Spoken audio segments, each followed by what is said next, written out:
And we are back with the GSMC Wrestling Laureate Podcast, brought to you by the GSMC Sports Network.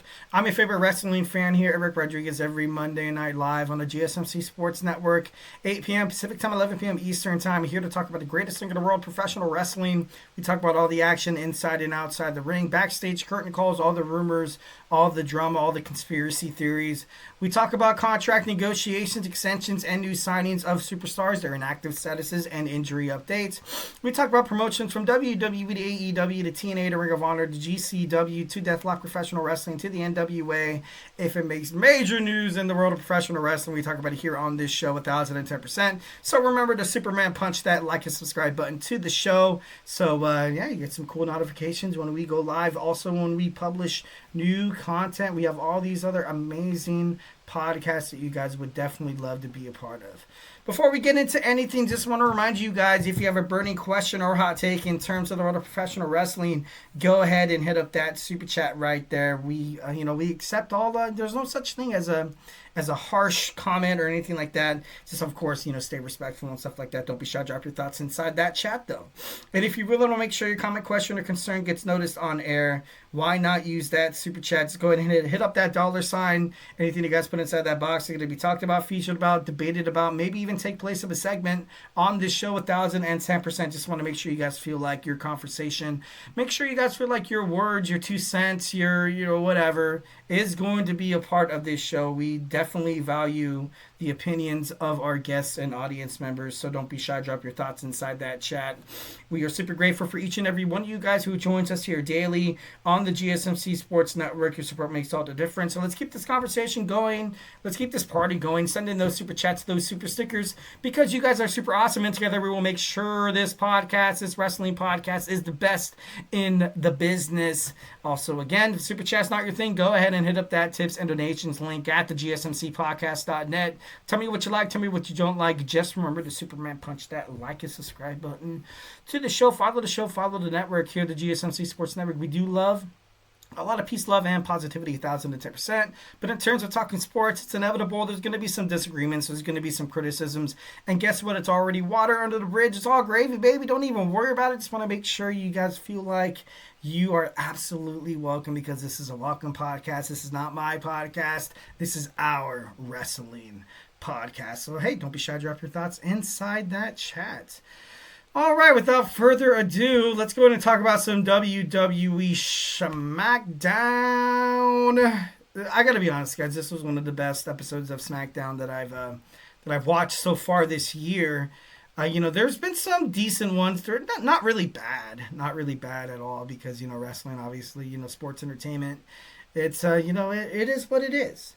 So SmackDown was live in Chicago, and of course, in terms of Chicago, you have CM Punk and Paul Heyman having a bromance, hugging it out, and it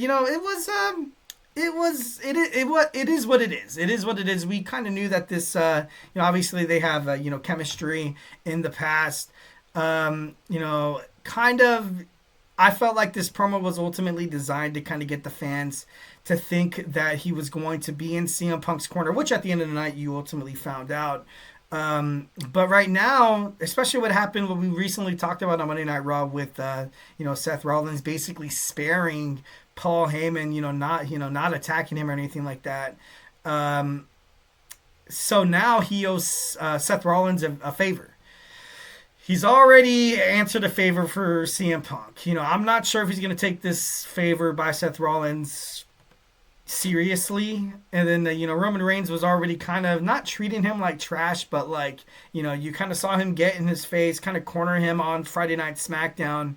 So, there's still some tensions boiling between the three, but how crazy would it be if Paul Heyman helped Seth Rollins pick up the dub here?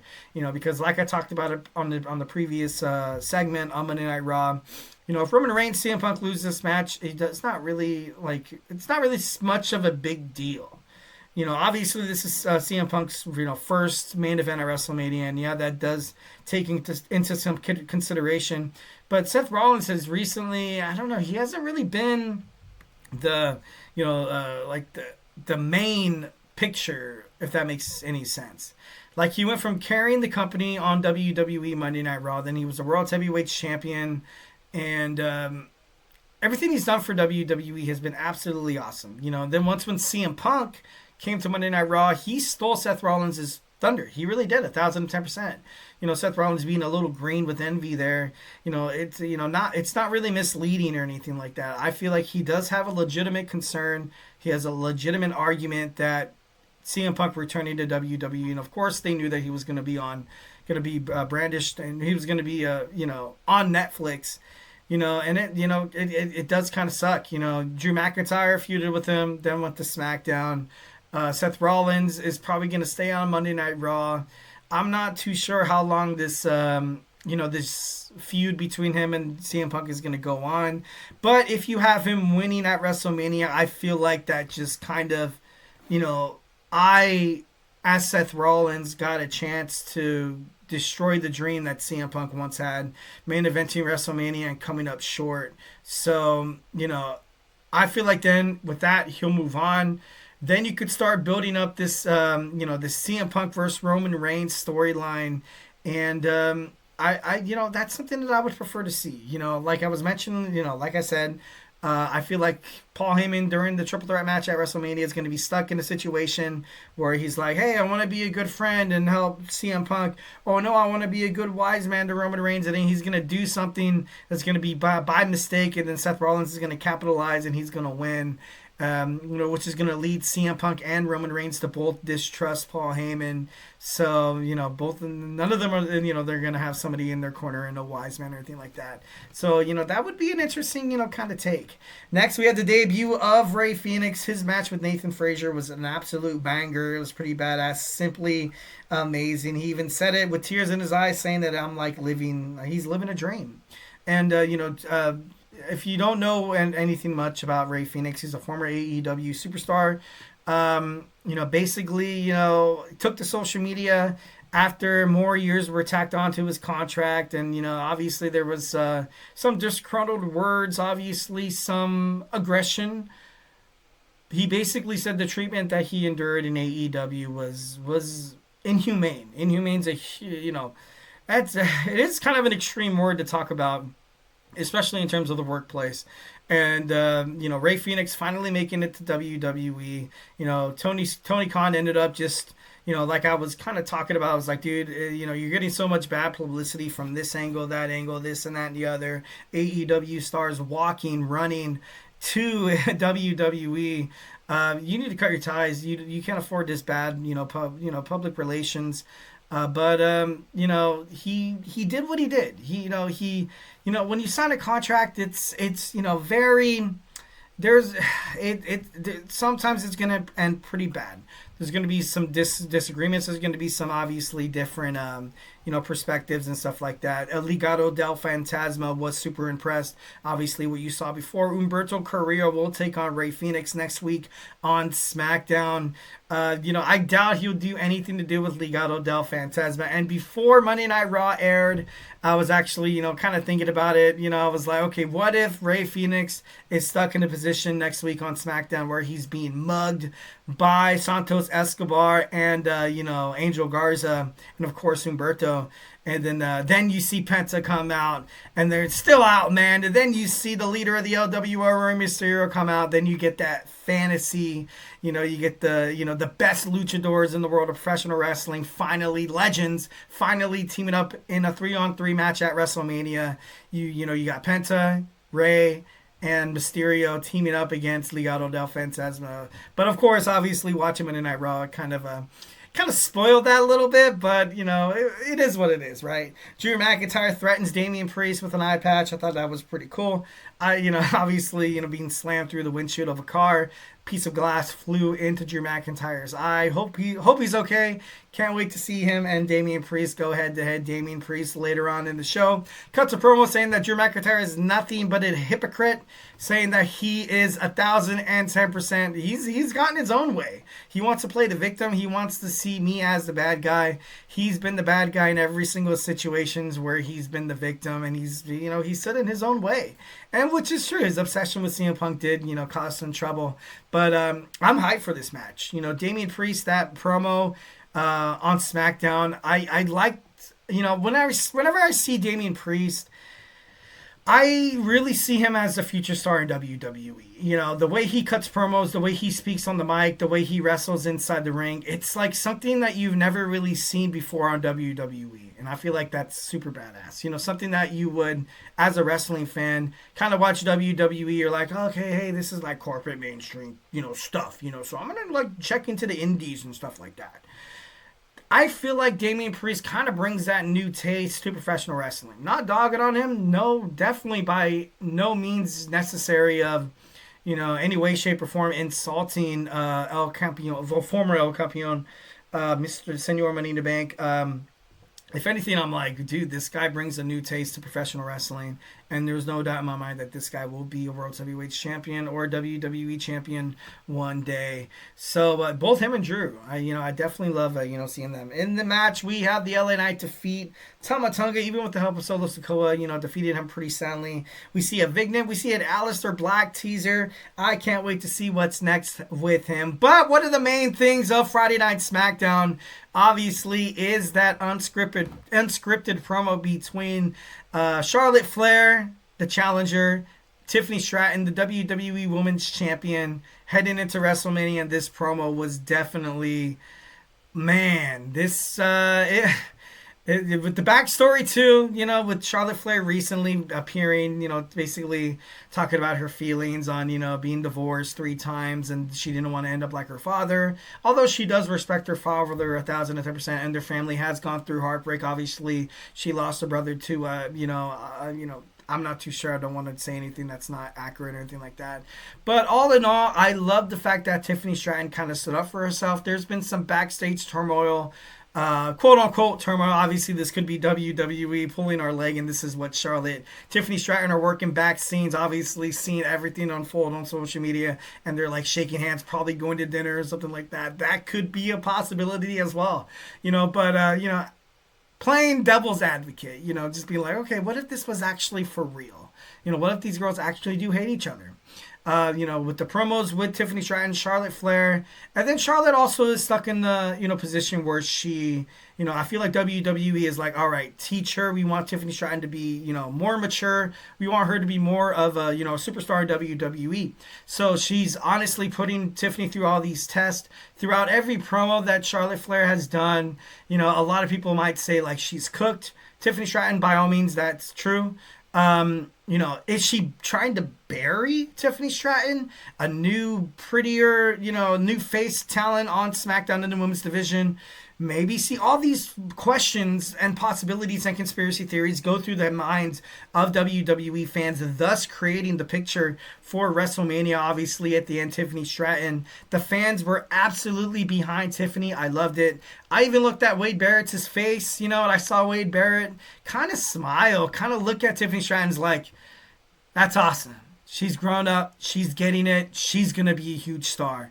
I love the face that Wade Barrett was making. The fans were treating Charlotte Flair like she was Logan Paul. Every single time she opened her mouth, it was like, ooh, like, it was crazy. It was something and Charlotte looked flustered. She looked out of it. She looked like she couldn't believe her ears.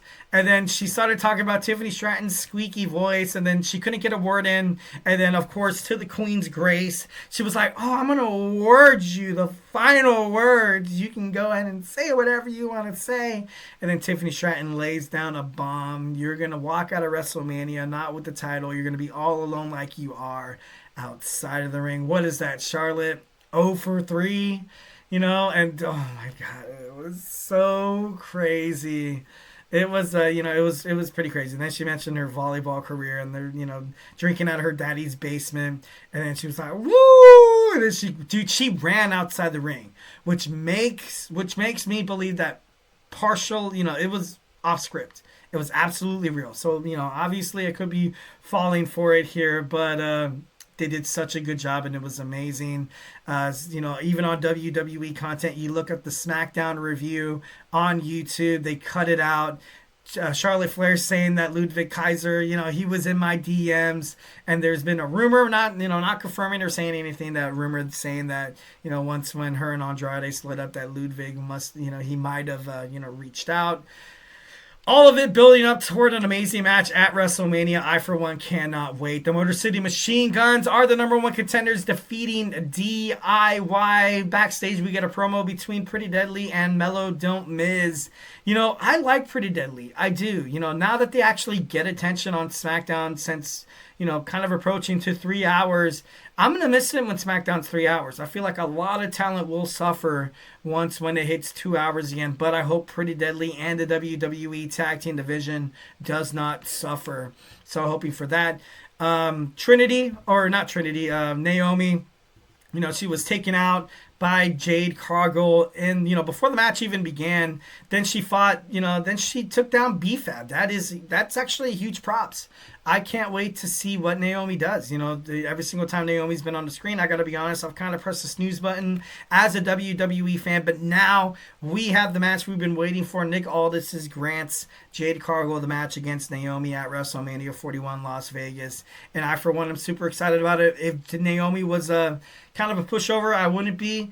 But, Naomi has kind of held her own. Next week on SmackDown, I feel like Naomi needs to be put in another Smash match where she has Jade Cargill, running for the ropes, has her, completely taken out. I feel like Naomi does deserve one more spot like that. Kevin Owens comes out and announces that he's going to need neck surgery.